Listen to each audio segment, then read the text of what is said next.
Chapter 33, Message from the Outside. Cody lay on the narrow slab of a mattress that passed for a bed, staring at the cracked ceiling above him. Prison ceilings, he'd learned, had a way of mocking you. They never changed no matter how much you did.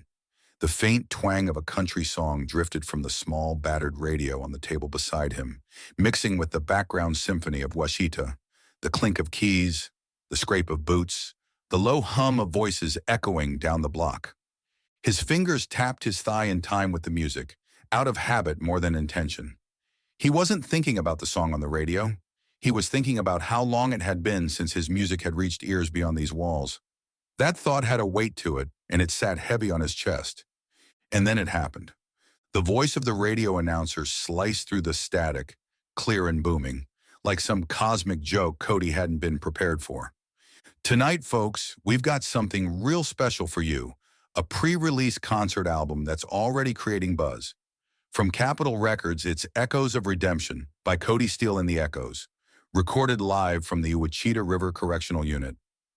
That's right, folks. This one's raw, real, and ready to shake you. We're playing the whole thing tonight, start to finish. Let us know what you think. For a moment, Cody didn't move, didn't breathe. And then the words sunk in, and the reaction was primal. He shot upright so fast his head almost clipped the top bunk. "Holy hell!" he hollered, louder than he'd intended, his voice bouncing off the walls. "Jimmy, Ramon, Tucker, get your asses in here, right now!" From down the block came the unmistakable sound of feet pounding against concrete, as if the entire cell block had heard his yell. But it was only Jimmy, Ramon, and Tucker who came skidding into his cell. They barely fit in the cramped space, but that didn't stop them from crowding around Cody, their eyes wide with the kind of excitement that prison didn't normally allow. "What the hell's going on?" Ramon asked, his voice sharp with confusion. And Cody pointed to the radio like it was the Ark of the Covenant. "They're playing us, right now, on the radio." Jimmy's jaw dropped. Tucker froze. Ramon just stared, trying to process. "Are you serious?" Jimmy whispered, as if speaking too loudly would jinx it. "Dead serious." Cody spun the knob on the radio, the static giving way to the crisp, familiar sound of an acoustic guitar. His guitar. It was Prison Walls.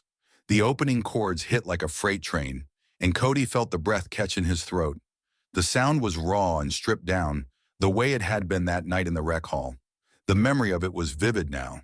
Jimmy on harmonica, Ramon's steady bass line, Tucker's makeshift drum beat pulling it all together. "Shit," Tucker said, his voice barely audible. That's us." Cody nodded, his eyes glued to the radio. "That's us." They all stood there, packed like sardines into the tiny cell, listening as Cody's voice filled the airwaves. "Behind these prison walls, I hear freedom's call, but these chains keep holding me tight." Jimmy whistled low. "Man, we sound good." "We sound real," Ramon corrected, his tone hushed. He leaned against the wall, his usual tough guy demeanor stripped away. The song played on, carrying them all with it. Cody didn't move, didn't blink. He just let it wash over him, his own voice sounding foreign and familiar all at once. When the last chord faded, the announcer came back, his voice full of energy.